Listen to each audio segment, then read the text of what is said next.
Bonjour et bienvenue au gros balado de la Radio Québec.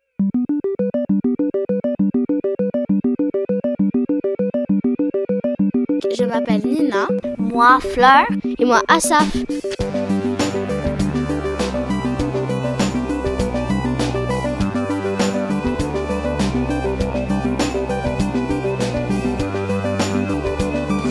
Le premier balado va être une enquête sur les livres, le deuxième, une enquête sur le hockey, le troisième, une entrevue avec un policier, quatrième, une chronique sur Mercredi Adams, le cinquième, une chronique sur Stranger Things et le sixième, une chronique sur Demon Slayer.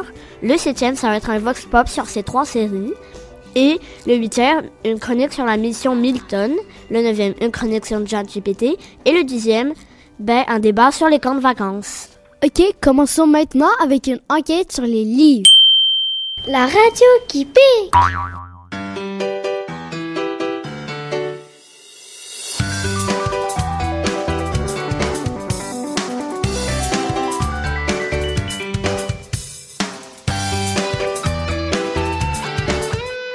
Bonjour, chers auditeurs. Je m'appelle Mila. Aujourd'hui, je vais recevoir Noah. Allô? De quoi vas-tu nous parler aujourd'hui? Je vais vous parler du classement des types de livres préférés de la classe. Très intéressant. Alors, c'est quoi le classement des livres? En 5e position, il y a les documentaires. Moi, j'aime pas tant les documentaires. Moi aussi. En 4e position, il y a les albums. Les albums, c'est pas mon style. En 3e position, il y a les revues. J'aime vraiment pas les revues, en fait. J'en lis jamais. En 2e position, il y a les romans. Moi, j'adore les romans. Et je lis surtout les Billy Jazz. Une fille qui fait beaucoup de sport. L'auteur, c'est Geneviève Guilbeault. Puis il y en a 13. Et toi, c'est quoi ton roman préféré? Moi, c'est Amos d'Aragon. L'auteur, c'est Brian Perrault. En fait, dans la première série, il y a 12 livres. Dans la deuxième série, il y a 3 livres. Il a aussi fait des mangas d'Amos d'Aragon en compagnie d'un autre auteur. Et les éditions sont Les Intouchables. Et finalement, en première position, il y a les BD. Moi, j'adore les BD aussi. Ma BD préférée, c'est Lou.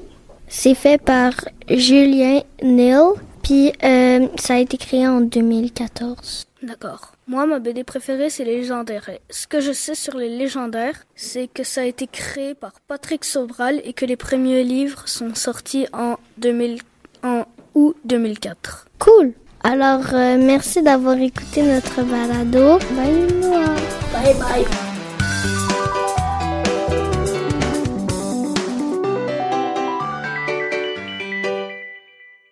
Ma sorte de livre préféré, c'est les BD. Et toi, Nina? En fait, je lis presque que des BD, mais je commence à lire des romans. Moi, j'aime bien les romans, puis aussi les BD.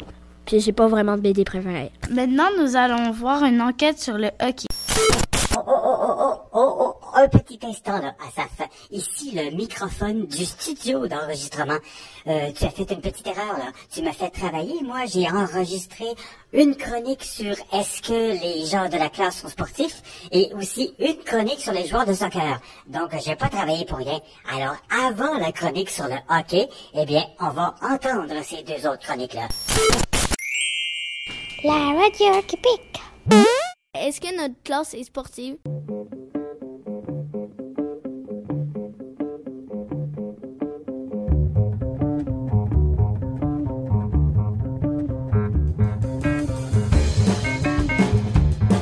Bienvenue à notre balado. Je suis Elisabeth et aujourd'hui, je vais accueillir Alice.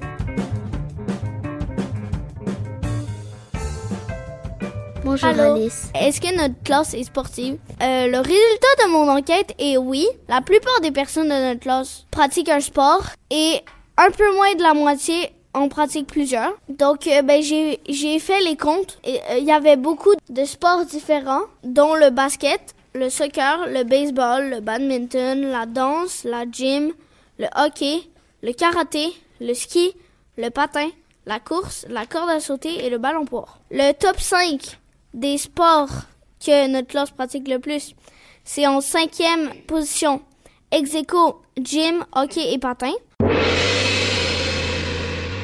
En 4e position, le soccer. En 3e position, le ski. En 2e position, le ballon poire. Et en 1re position, le basketball.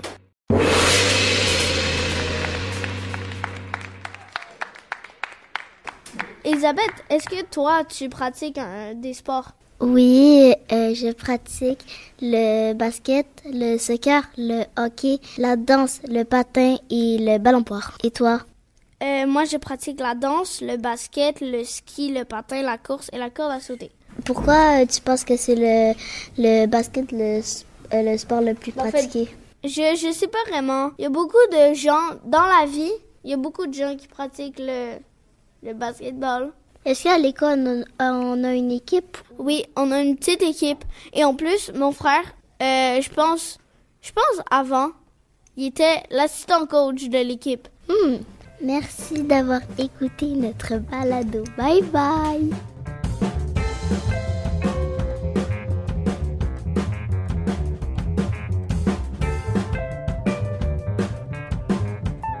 Bonjour chers auditeurs, je suis Laurent.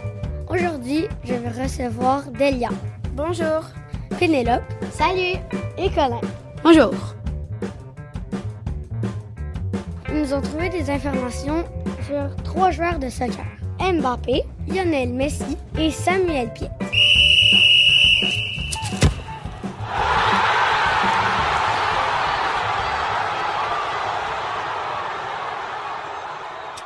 Nous allons commencer par Mbappé. Merci. Mbappé est né le 20 décembre 1998. Il a 24 ans. Il vient de la France. Il joue au soccer dans l'équipe Paris Saint-Germain. Il est attaquant, polyvalent. Il a fait 99 buts en 2023. Son salaire est de 72 millions d'euros par année. C'est très intéressant, Colin. Maintenant, nous allons passer à Delia qui va nous parler de Samuel Piette. Merci. Alors, Samuel Piette est nommé capitaine du CF Montréal en 2023. Il partage cette responsabilité avec Victor Wayama et Kamal Miller. Piette, qui est âgé de 28 ans, a fait les 7 dernières saisons en régulière le 4 mars dernier contre l'Austin FC. Piette est devenu le joueur à avoir disputé le plus de minutes en saison régulière de la MLS dans l'histoire du CF Montréal avec 1 487 minutes. Ok, c'est vraiment cool, je le savais pas. Samuel Piette joue en défense. Maintenant, nous allons passer à Lionel Messi. Le coup franc de Messi. Et oui, qu'est-ce que vous voulez dire, d'accord? Vas-y. Ouais, Lionel Messi, parfois surnommé Léo Messi, né le 24 juin 1987 à Rosario en Argentine, est un footballeur international argentin jouant au poste d'attaquant au Paris Saint-Germain, 7 fois vainqueur du Ballon d'Or, un record.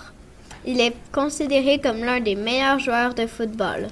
Merci d'avoir écouté ce balado. Merci à Colin, Pénélope et Delia de rien. nous avoir donné des informations. Avec plaisir. Bye!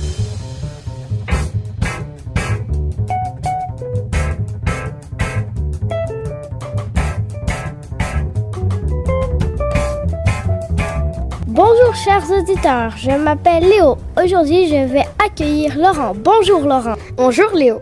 Aujourd'hui, je vais parler des joueurs de hockey préférés de la classe. Ah oui, j'ai hâte de voir ça.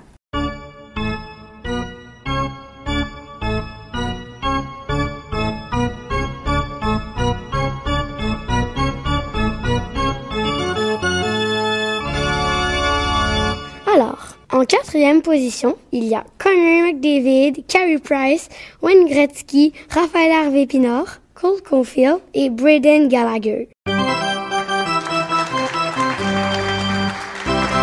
Il y a beaucoup de joueurs en 4e position. En 3e position, il y a Anne Ruiné Desbiens.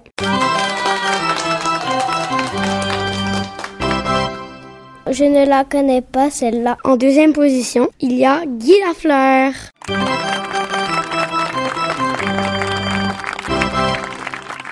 J'en ai déjà entendu parler, mais je ne le connais pas. Et en première position, il y a Nick Suzuki.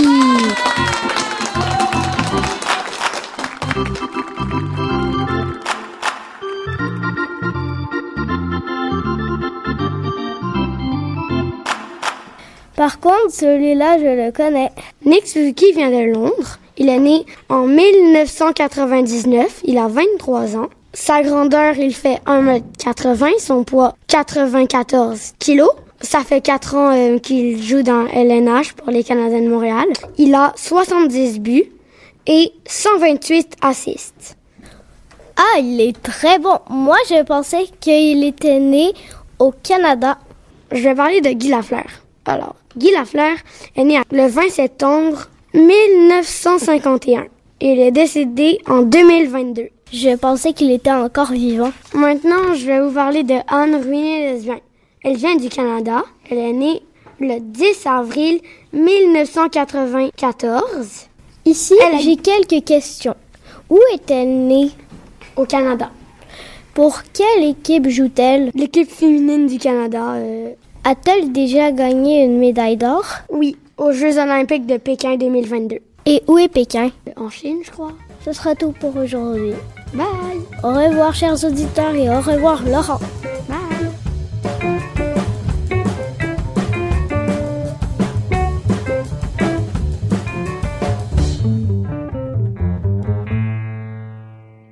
Moi, j'aime pas vraiment le hockey parce que j'ai pas beaucoup. Mais et toi, Nina? Ben moi, je déteste le hockey. Moi non plus, j'aime pas trop, mais ouais. C'était quand même intéressant. Puis je connais pas vraiment de joueurs de hockey. Bon, ben maintenant, on va faire une entrevue sur un policier qui est le père d'une des élèves de la classe. La radio épique.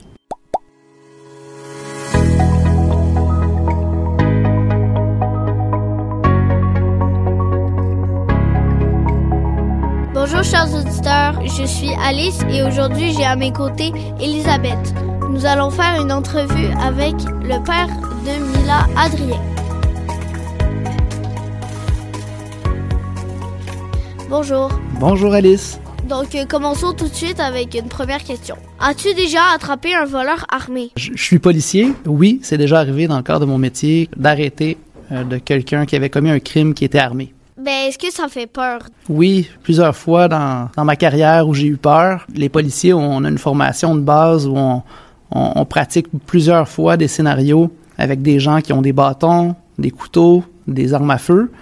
Et on se prépare du mieux qu'on peut là, pour arriver là, prêt dans ces événements-là, pour arriver à négocier avec ces personnes-là, puis que ces personnes-là déposent l'arme dangereuse qu'ils ont dans les mains pour arriver à un consensus là, pour une arrestation le plus pacifiquement possible. Ok, oui, je comprends. Travailles-tu à cheval? Oui, pourquoi? C'est vrai que à Montréal, il existe une section cavalerie qui est située sur le Mont-Royal. On doit comprendre qu'un corps de police comme Montréal, il y a 5000 policiers environ, puis qu'on parle d'une petite équipe d'une dizaine de gens qui travaillent là-bas. Souvent, c'est des gens qui ont grandi sur des fermes, qui connaissent comment faire avec les chevaux pour leur entretien, les nourrir, être capable de monter à cheval. Donc, la réponse me concernant personnellement, non, je n'ai jamais monté à cheval. On les voit dans les festivals, dans les manifestations, puis sinon, on les voit beaucoup sur le Mont-Royal, dans la forêt. D'accord. Est-ce que ton équipement est lourd? Ah, ça, c'est une très bonne question. Oui, effectivement. Moi, spécifiquement, ce que je fais dans la police, moi, je suis un patrouilleur. Je travaille dans une autopatrouille avec un partenaire. On est 2 dans la voiture.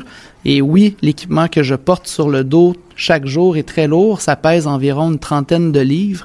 Qu'est-ce que j'ai comme équipement? J'ai une veste pare-balles. Au cas où quelqu'un me tire un coup de feu, c'est supposé me protéger. J'ai aussi un ceinturon. Autour du ceinturon, évidemment, j'ai une arme à feu, un pistolet. J'ai un bâton télescopique. On a du poivre de Cayenne. On a des menottes et j'ai également, moi, l'arme à impulsion électrique qu'on appelle le taser. Ça fait un petit arc électrique puis ça vient geler les gens. Ils tombent par terre, ça les tue pas, ça fait mal, mais ça les neutralise. Quelqu'un qui essaye de nous attaquer avec une arme, par exemple.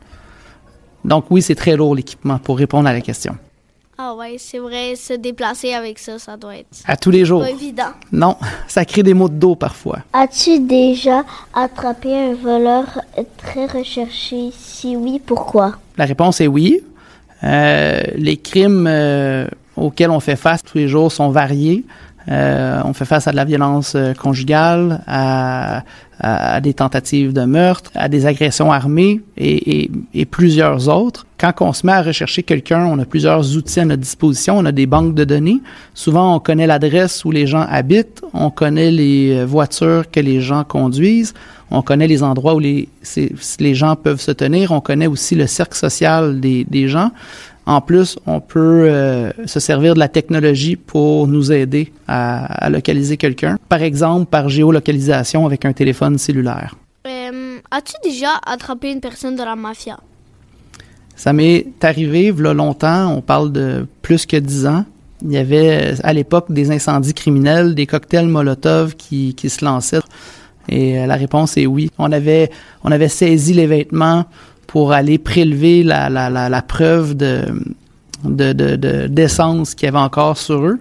Puis là, quand nous comme patrouilleurs, on commence par écrire les faits dans un rapport, puis après ça, on transfère ça aux enquêtes pour les expertises plus scientifiques pour amener ça devant le tribunal. Ah, d'accord. As-tu déjà sorti ton arme? J'ai plusieurs armes. J'imagine que vous parlez de l'arme à feu. Oui. La réponse est oui. Je l'ai sortie à plusieurs reprises pour la mettre dans mes mains. Je n'ai jamais tiré et Dieu merci, j'ai jamais tiré de projectile avec mon arme à feu. Mais quand j'ai sorti mon arme à feu, nous on a un tableau d'emploi de la force qui vient dicter ce qu'on peut ou ne peut pas faire. Puis les policiers, on doit toujours utiliser la force minimum envers l'individu ou les individus qu'on fait face. Et accompagné de directives comme policier que je donnais avec mon arme dans les mains, ça s'est toujours bien terminé, puis c'est tant mieux comme ça. Ah, d'accord. Combien de pauses prends-tu par journée? Dans un quart de travail de 9 heures, les policiers vont avoir environ 1 heure de repos où on peut aller manger, aller aux toilettes et se reposer un peu au poste de police. Ah, c'est pas beaucoup. Ça fait partie du travail. Pourquoi es-tu devenu policier? Ça, c'est une excellente question. L'idée a commencé à germer en moi à partir du secondaire. Je voulais avoir un métier qui me permettait de bouger, d'avoir de l'action. En même temps, je voulais aider les gens. J'avais le sens de la justice aiguisé en moi. Donc, autrement dit, j'aimais pas les injustices. Donc, d'aller attraper des gens qui font du mal, de les traduire devant la justice, c'est quelque chose qui me parlait beaucoup. J'ai choisi ce métier-là pour faire du bien autour de moi et parce que j'aime beaucoup l'action. D'accord. Est-ce qu'un jour, un criminel t'a déjà fait mal? C'est déjà arrivé que des gens aient tenté de me faire mal. Je connais plusieurs de mes collègues et de mes amis à qui c'est arrivé. On appelle ça un accident de travail. De mon côté, ça va faire 14 ans là, au mois de mai que je fais ce métier-là. Ça m'est jamais arrivé de me blesser en faisant mon travail. Donc, il n'y a jamais personne qui m'a fait du mal pour le moment. Ah. On touche du bois. Mais c'est bizarre qu'on appelle ça un accident de travail, c'est pas un accident. Oui, ouais, c'est une excellente question. Je veux pas rentrer dans toutes les ramifications complexes étant donné que le métier de policier, c'est un travail. Si je me blesse au travail, on va appeler ça un accident, mais tu as tout à fait raison de pointer que quelqu'un qui a l'intention de blesser quelqu'un, c'est difficile de parler d'un accident. OK, merci, c'est tout. Ça fait plaisir. Au revoir, chers auditeurs, et à la prochaine. Bye!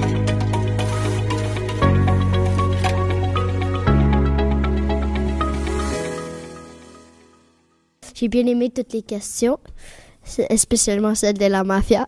Moi aussi. OK, maintenant, nous allons voir une chronique sur la série Mercredi Addams.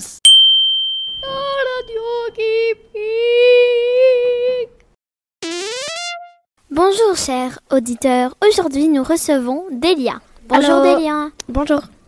Ça va? Oui. Alors, aujourd'hui tu vas nous parler d'une série qui s'appelle Mercredi.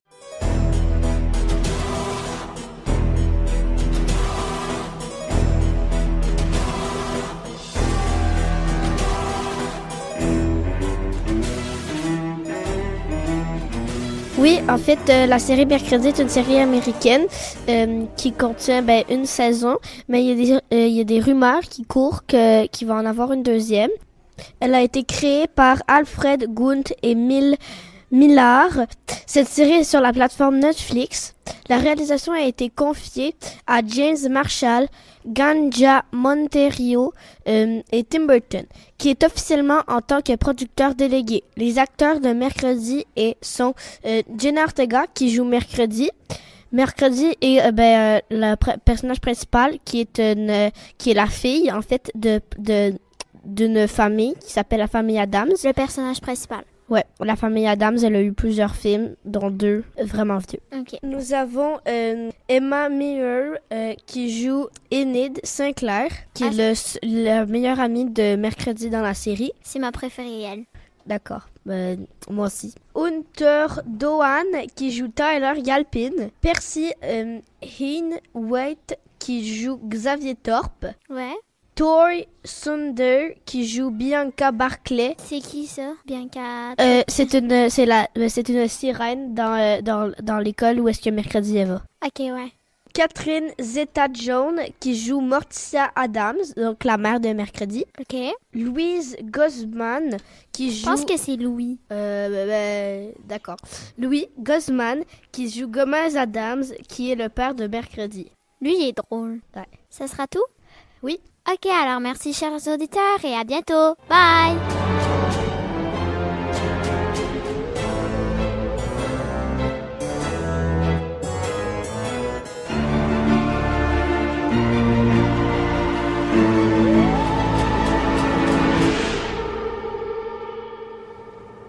Je trouve que c'est bien qu'ils aient sorti une série sur Mercredi.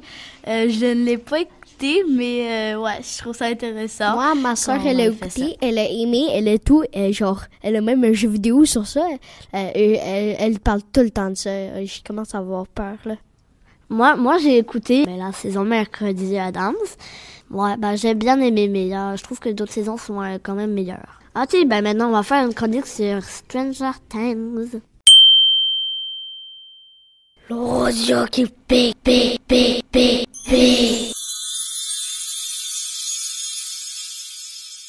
Bonjour, je m'appelle Elisabeth et aujourd'hui nous allons faire un balado sur Stranger Things. Nous allons accueillir notre chroniqueuse préférée, Fleur. Allô? Et est-ce que tu as des informations sur Stranger Things? Oui, donc ça a 4 saisons, mais il va en avoir 5. Et donc la première saison, elle est sortie le 15 juillet 2016.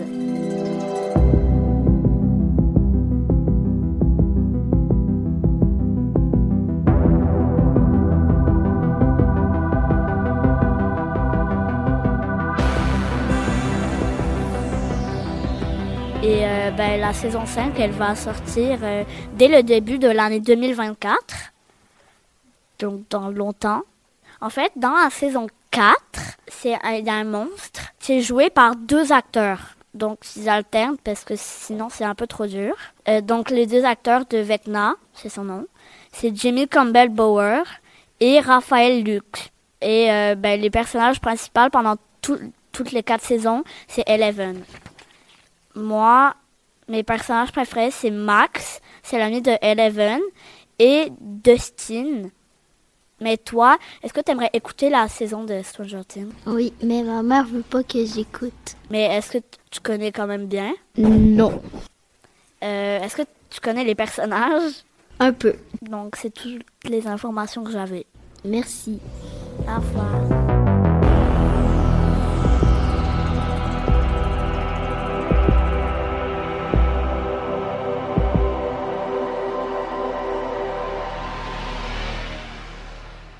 c'était intéressant. Moi, j'écoute pas nécessairement Stranger Things, mais je sais que Nina, Fleur, tu écoutes ça puis tu aimes vraiment ça. Ben ouais, c'était moi dedans la chroniqueuse en fait.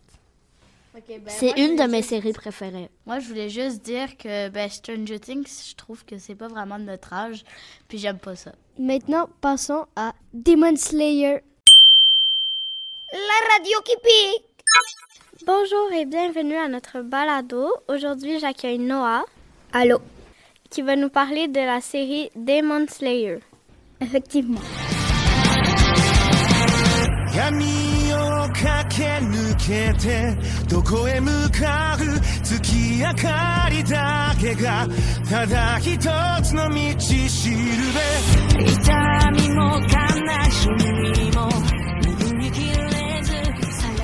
Les informations sur Demon Slayer, c'est que ça a été créé par Koyoharu Gotoge. Il est né le 5 mai 1989. Ils ont décerné le prix Nobel de publication culturelle à Koyoharu Gotoge lors de sa 2e édition organisée par Kodansha en 2020.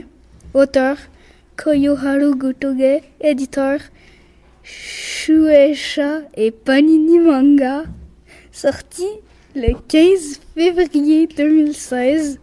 La série Demon Slayer est basée sur le manga de Demon Slayer. Les acteurs sont Takehiro Sakurai, Natsuki Anae, Akari Ito, etc. Est-ce que vous aviez d'autres informations? Moi, mon personnage préféré, c'est un démon des 12 lunes démoniaques. C'est un des plus puissants. C'est la 3e lune démoniaque et il s'appelle Akaza. Il a tué un pilier. Ce sont des pourfendeurs de démons supérieurs. Merci, chers auditeurs. À la prochaine. Bye.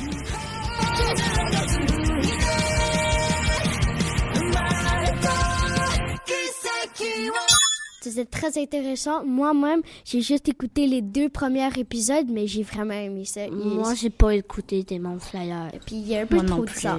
OK, ouais. Moi, j'aime pas les mangas. Ah, désolé pour les personnes qui aiment beaucoup Demon Slayer. OK, maintenant, on va faire un Vox Pop sur les séries préférées. La radio épique.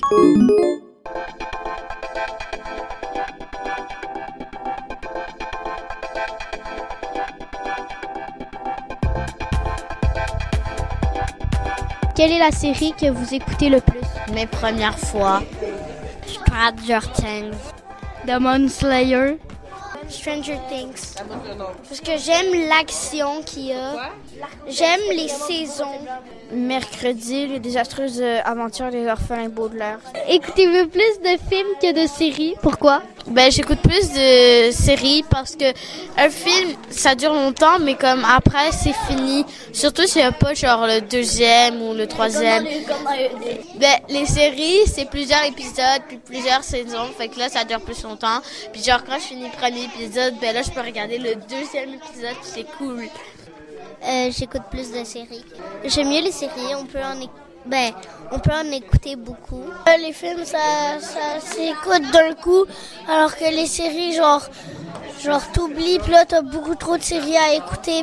En fait, j'écoute plus de séries parce que, je peux faire ça, puis les films, tu pourrais le finir en une soirée, alors que les séries, difficilement, parce que il y a plus d'épisodes et tout ça, mais j'aime les deux, mais je préfère un petit peu plus les séries.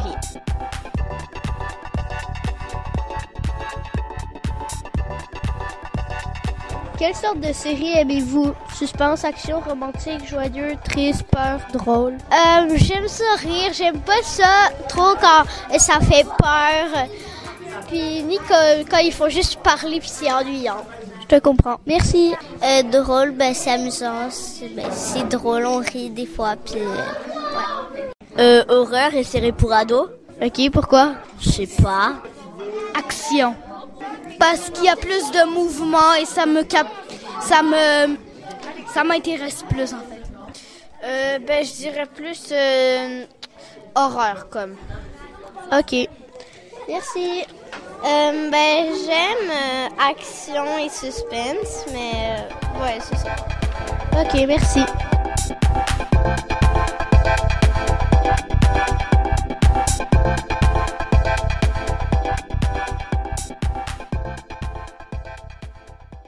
Wow. C'était bien, là. Ouais, c'était bien. Puis genre, c'est cool que ça revienne sur la chronique sur mercredi, la chronique sur Stranger Things et la chronique sur Demon Slayer. Ouais, moi, mon préféré, c'est Demon Slayer. Ben, toi, c'est quoi? Ben, c'est Stranger Things. Et toi, Nina? OK. OK. Continuons. Avec la chronique sur la mission Milton. La radio qui pique.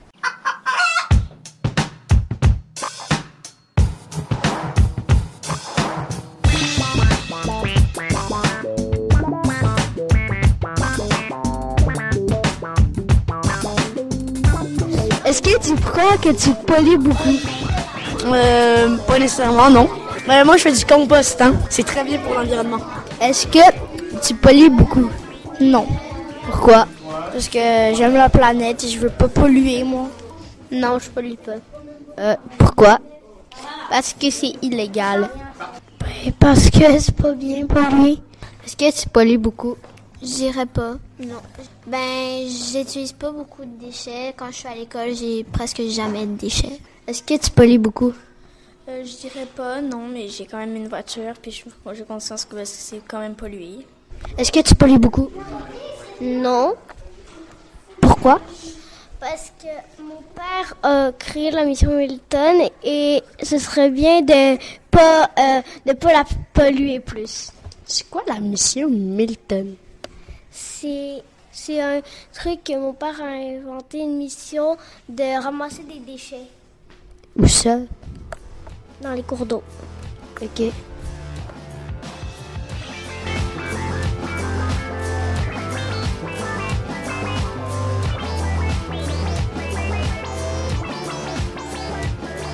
Bonjour chers auditeurs, je suis Elisabeth et je suis avec Léo. Bonjour Léo. Bonjour, je vais répondre à tes questions et après je vais te poser quelques questions à propos de la mission Milton.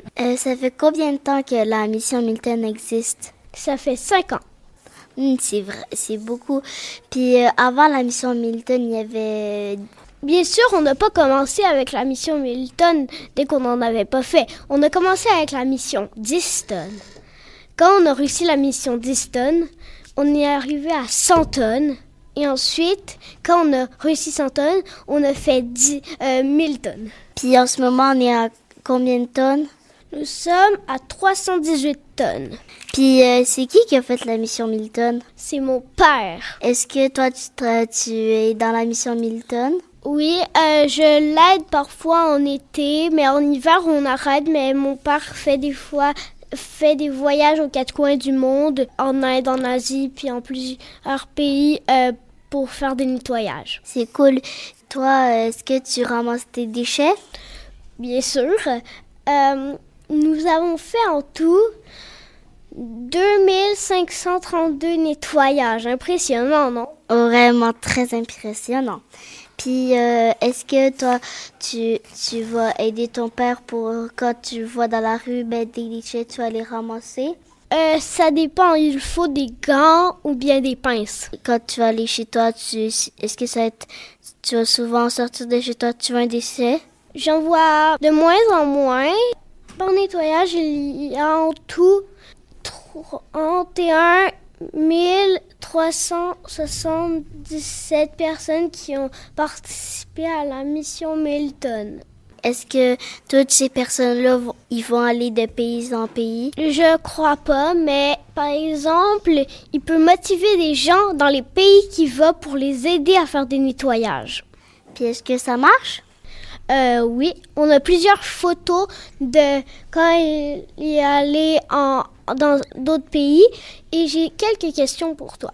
Combien de déchets jettes-tu par journée? Par journée, ça dépend. J'ai pas de chiffre exact, mais sinon, ma mère va toujours me mettre des plats, puis genre quand il y a quelque chose que je veux plus, je vais le mettre dans le plat, puis quand je reviens chez moi, je vais le jeter. Ah. Est-ce que ton recyclage est plus rempli que ta poubelle ou l'inverse? Pourquoi? Les deux sont exacts. Sinon, je vais réutiliser des trucs. Sinon, lorsque tu jettes tes déchets T'arrive-t-il que tu en échappes? Si j'en échappe, je veux les ramasser. Ah, je trouve ça très bien. Moi aussi, j'ai fait ça. Est-ce que tu réutilises tes déchets? Je sais pas. Ça dépend. Combien de déchets ramasses-tu à toi-même en un mois? Plusieurs. Je les recycler. Ah, ça c'est bien. As-tu déjà vu un déchet dans un arbre ou une rivière? Oui, souvent. Moi aussi. Et j'aime pas beaucoup ça quand j'en vois. Ouais. Merci, chers auditeurs, de nous avoir écoutés. Moi aussi, je vous remercie.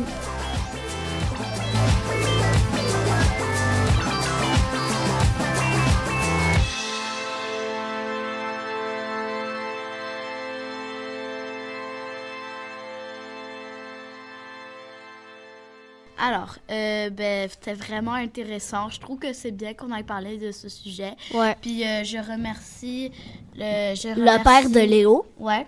Qui fait ça, c'est son métier. Ramasser des déchets dans les rivières, c'est bien. Et 1000 tonnes, c'est beaucoup. En plus, ouais, il a fait vraiment. Le projet 10 tonnes et 100 tonnes avant. Ok, maintenant on va passer à la chronique sur ChatGPT. La radio typique. Bonjour chers auditeurs, aujourd'hui nous allons parler de ChatGPT.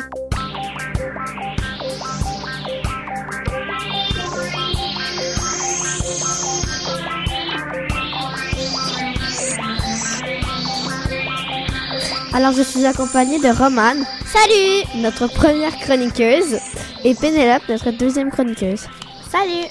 Alors, ChatGPT est partout. Nous lui en entendons parler dans les journaux, à la radio, à la télé. Alors, pour commencer, Romane, expliquez-nous. Alors, ChatGPT est un logiciel qui est capable de produire des textes qui ressemblent à ceux des humains et stimuler des conversations crédibles. Pénélope, comment ça fonctionne?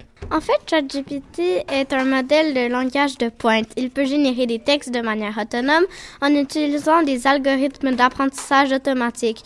Donc, dans le fond, si tu lui demandes quelque chose, ça va genre te faire un texte ou te donner des informations, mais tu dois donner un ordre à ChatGPT. J'ai une autre question pour vous, Pénélope. Qui est à l'origine de ce phénomène de ChatGPT et depuis quand existe-t-il? En fait, ChatGPT est sorti le 30 novembre 2022. Le créateur de ChatGPT est OpenAI, une entreprise spécialisée dans le raisonnement artificiel. Oh my god, c'est récent, ChatGPT, quand même. Avez-vous essayé, Romane? ChatGPT? Oui. Oui, j'ai essayé en classe, mais sinon, je l'utilise pas hors de la classe. Qu'avez-vous demandé à ChatGPT? On a demandé des poèmes, des haïkus. Alors, des haïkus, c'est des courts poèmes et des histoires. Romane, est-ce que ChatGPT peut ne pas répondre? Oui, parfois, il ne répond pas parce qu'il trouve ça trop vulgaire.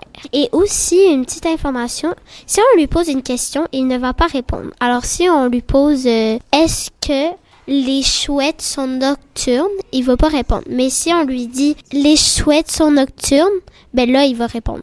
Alors, il faut poser un ordre et non une question. Merci beaucoup. Pénélope, quels sont les dangers de ChatGPT? En fait, les dangers de ChatGPT sont que tu peux genre tricher, par exemple, pour un devoir à l'école. Et ça rend les gens genre paresseux, moins intelligents parce qu'ils vont pas écrire un texte eux-mêmes. Et parfois, c'est des infos inexactes. Tricher? Comment ça on peut tricher? Ben en fait, tu vois, si ta prof te demande de faire un devoir, genre trouver des informations sur un animal, puis là, tu vas sur ChatGPT, tu dis donne-moi des informations sur le kangourou. C'est pas comme si tu l'avais fait. Genre, c'est pas toi qui as trouvé les informations et tout ça. Tu l'as juste fait avec un logiciel. Merci, c'est très intéressant. Au revoir, chers auditeurs. Bye! Bye!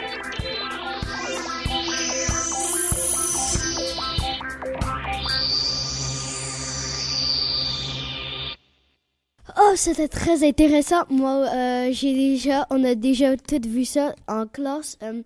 Ils peuvent faire des grands romans, une poésie, des haïkus. Et ouais, moi, j'aime bien ça. Ben moi, mon père, au travail, il utilise ça. Puis, ben il y a des gens qui trouvent ça que ça aide pas vraiment. Parce que c'est genre de la triche. Ouais, mettons, t'as un devoir et tu le demandes à GPT-Chat. Continuons au prochain sujet. C'est le dernier. C'est notre préféré, le débat de camp de vacances. La radio qui pique. Bonjour, je m'appelle Nina. Aujourd'hui, on va faire un débat. Ça va être sur les camps de vacances et les camps de jour.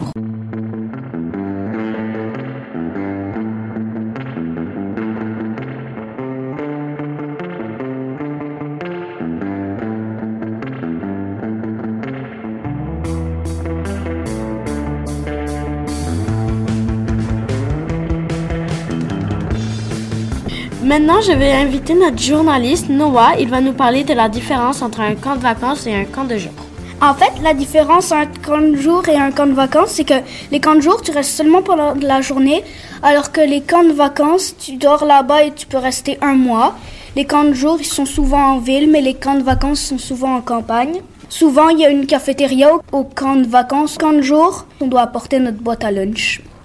C'était tout ce que j'avais. Ok, merci beaucoup.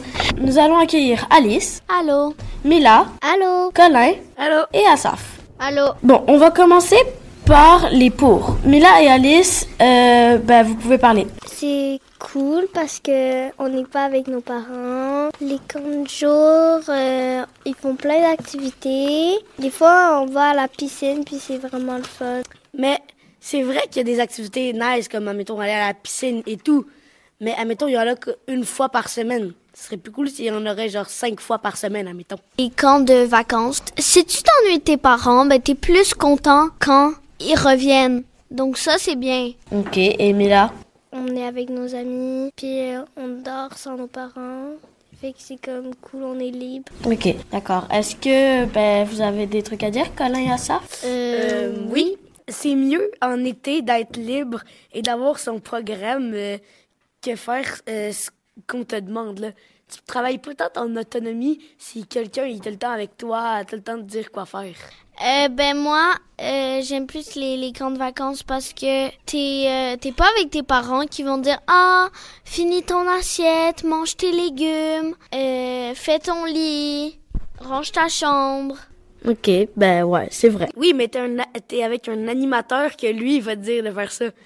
Mais des fois, genre, il dit, genre, des choses que il y a plein de gens au camp de vacances. Puis des fois, ils disent, OK, on va faire ça. Puis des fois, t'as pas envie, genre, on va faire de la natation. Puis des fois, genre, c'est des activités un peu plates, comme de l'origami pour comme 2 heures, quelque chose comme ça. Ben ça, c'est ton problème. Ouais, et tu vas pas faire tu vas pas faire de l'origami pendant 2 heures à moins que tu fasses un camp d'origami. Et je voulais justement vous parler des camps spécialisés. Moi, je suis déjà allée dans un camp de vacances musical. Et j'ai vraiment trouvé ça le fun parce que à chaque jour, t'as 2 pratiques. Il y a un cours de musique et t'as 2 cours de chorale. Et c'est ça. Comme des fois, si, admettons, t'as pas le goût d'y aller, si c'est pas une affaire spécialisée, tu peux faire t'as pas le choix comme d'y aller. Aussi, ça coûte beaucoup d'aller à un camp de vacances ou un camp spécialisé. Puis des fois, genre, t'as pas envie. Si tu veux pas y aller, t'as pas le choix. Parce qu'ils ont déjà payé. Juste pour je vais passer à un autre sujet. Pourquoi les parents nous envoient dans des camps? Parce qu'ils travaillent. Oui, mais si t'as pas envie d'aller dans un camp de vacances, t'es un petit peu obligé d'y aller parce que tes parents ils ont payé. Puis en plus, c'est cher un camp de vacances. Tu peux choisir entre un camp de vacances et un camp de jour. Mais oui, mais admettons, les deux, c'est un petit peu pareil. Ils veulent pas qu'on s'ennuie à la maison. Mais oui, on s'ennuie pas à regarder à la télé, là, puis à regarder Spider-Man, là. Mais moi, je peux pas regarder la télé parce que le bureau de mon père est dans le salon. Puis aussi, c'est parce que si tu regardes juste la télé, genre toutes les vacances, c'est comme un peu... tu vas avoir mal aux yeux, genre, tu vas écouter 10 heures par jour. C'est ça, fait que tu sais, c'est parce que si tu regardes la télé à chaque jour, tout le temps, 24 heures... Ah ouais, mais à un moment donné, tes parents, là, ils vont te dire, sors dehors à un moment donné, là. Ben non, ils vont travailler. Ben oui, mais sors dehors. C'est ça. Sors dehors, tu vas sortir dehors, tu vas t'amuser. Voilà, c'est ça. Oui, mais si t'es tout seul dehors puis t'es plus jeune... Ben voilà, tu fais des amis dehors. Ouais, et OK, tu préfères t'ennuyer dans une maison à rien faire ou aller dans un camp plein de superbes activités? Mais parce qu'à la fin de l'été, j'aime pas tant ça parce que ils ont tout le temps plus d'idées. Comme on fait genre de l'origami pendant 3 heures puis on dessine pendant 4 heures. Là. OK, Asaf, il y a des activités comme vraiment plates. Donc, comme Alice, elle disait, il y a des activités cool, mais c'est pas toujours des activités cool, genre dessiner.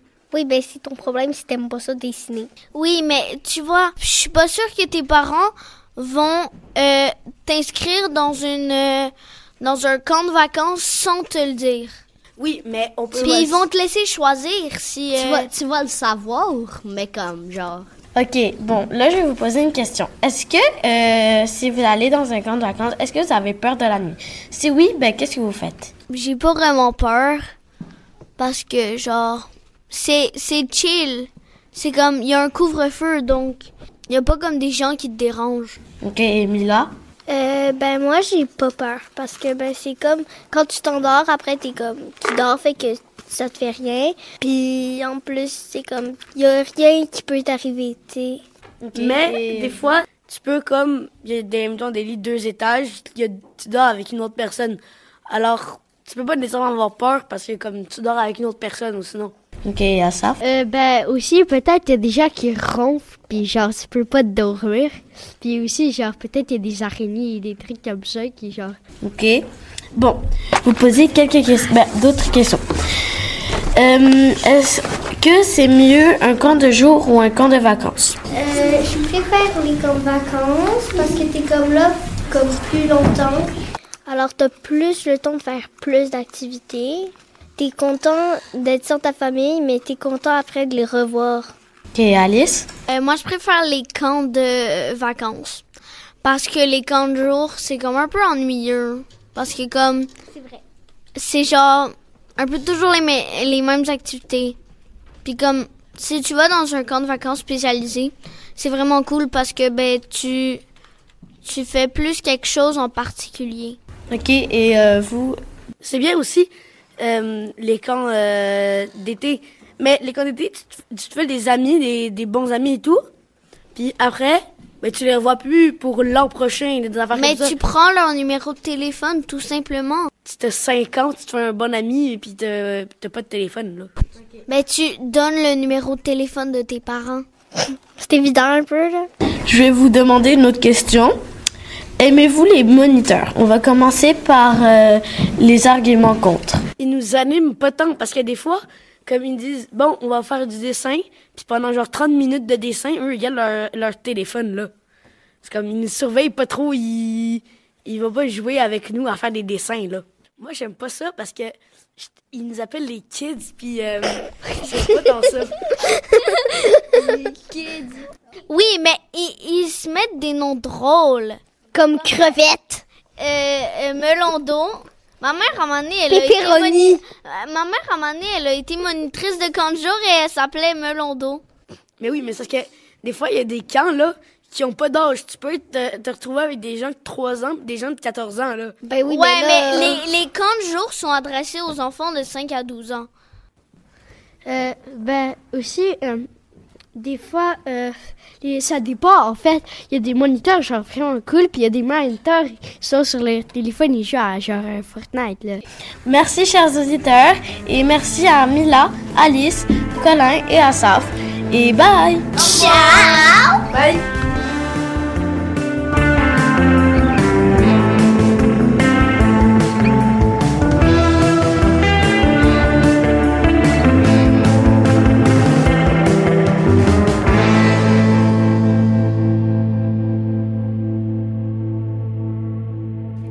C'était très intéressant. Moi, je suis pour les camps de vacances.